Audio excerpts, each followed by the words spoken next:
Welcome to my TED Talk. Today we will be talking about Ted Bundy and one of his survived victims. First, I'm going to talk about Ted Bundy's childhood. He was born in Burlington, Vermont on November 24th, 1946. Bundy's grandfather pretended to adopt him, and while he was growing up, he thought that his mother was his sister.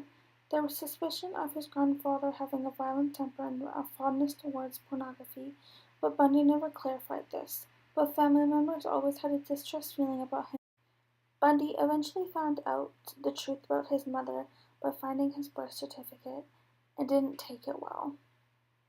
There is a lot of inconsistent information referring to Ted's childhood due to the discrepancies being said from his family and himself. Since there was talk about his grandfather having some sort of addiction to pornography, Bundy was introduced to it at a very young age, which could have had an effect on his violent obsession with porn and his gruesome killings. I grew up in a wonderful home with two dedicated and loving parents, one of five brothers and sisters. A home where we as children were the focus of my parents' lives, where we regularly attended church, two Christian parents who did not drink, they did not smoke, there was no gambling, there was no physical abuse or fighting in the home. When growing up, he kept on getting more and more addicted to pornography, to the point where nothing was satisfying his addiction and it needed to become a reality. And it happened in stages, gradually. It doesn't necessarily, not to me at least, happen overnight. My experience with, I'd say, pornography generally, but with pornography that deals on a violent level with the sexuality, is that once you become addicted to it, and I look at this as a kind of addiction, like an addiction, you keep craving something which is harder, something which gives you a greater sense of excitement, until you reach the point where the pornography only goes so far. You reach that jumping off point where you begin to wonder if maybe actually doing it will give you that which is beyond just reading about it or looking at it. Listen, I'm no social scientist, and I haven't done a survey. I mean, I don't pretend that I know what John Q. Citizen thinks about this. But I've lived in prison for a long time now. And I've met a lot of men who were motivated to commit violence just like me. And without exception, every one of them was deeply involved in pornography, without question, without exception, deeply influenced and consumed by an addiction to pornography. There's no question about it. The FBI's own study on serial homicide shows that the most common interest among serial killers is pornography. He didn't care about people, he had psychopathic tendencies, he lied, manipulated people, he had a lack of remorse and empathy, he had what we call now antisocial personality disorder. Once Bundy grew up, he went to college and graduated with a degree in psychology and went to the University of Utah. This is where he fell off the wagon and started murdering girls around the end of 1973. This is where I will be telling the story of Rhonda Stapley. About a year into his newfound liking into killing young girls, he found his next victim, Rhonda, a 21-year-old pharmacy student at the University of Utah in Salt Lake City. Here's a quick clip of an interview with her. It was October 11th, 1974. I was a student at the university in Salt Lake City. I was waiting for a city bus, and this Volkswagen drove by with a handsome young man in it. He stopped and asked me if I'd like a ride, and I accepted and got in. The intention was that he would give me a ride back up to the university.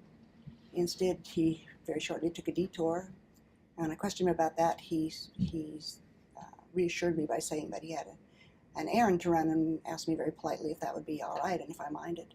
I didn't mind. He told me he was a first-year law student, and he was handsome, and I was young and in college, and it felt safe. Nothing, that didn't seem like there was any reason to be worried. It ended up that he drove me up a canyon and pulled into a picnic area.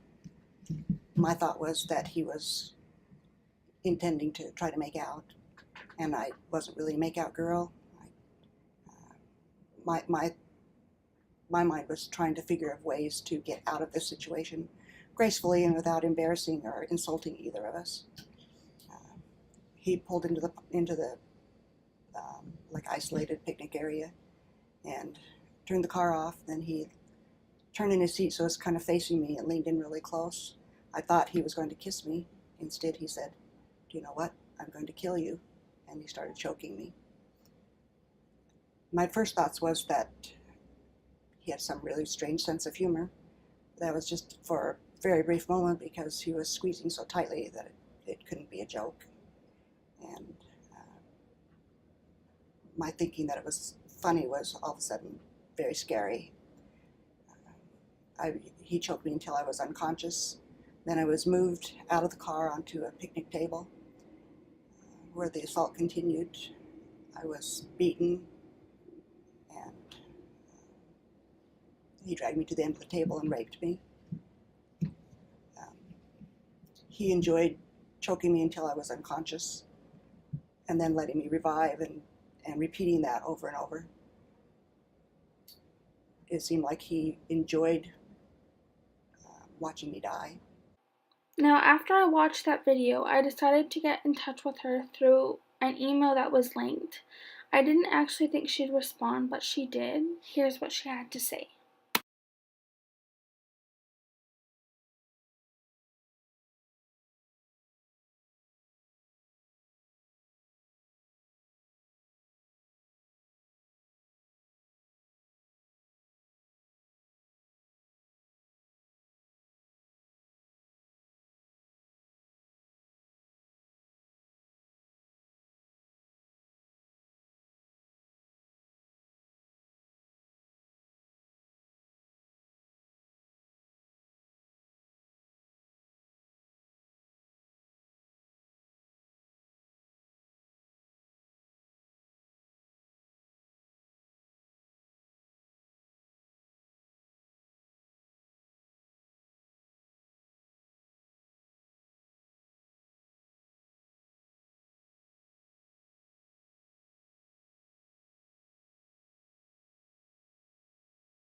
I did send an email back asking more about her PTSD, but she never got a chance to respond.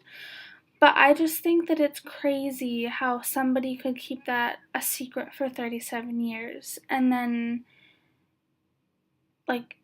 she was just storing it in her unconscious mind, not wanting to think about it, and right when something triggered it, when the man yelled at her, it just came all flooding back into a tragic form of PTSD. Even though I didn't get to talk to her myself about her PTSD, the therapy that she did and the journaling that she did to help get her through it and to understand the thoughts that were going through her mind. And it did help her because she got all her thoughts down, organized it, knew how she felt from her PTSD, and created a book. Thank you for watching my Ted Bundy talk. Hope you enjoyed, and we'll probably not see you next time.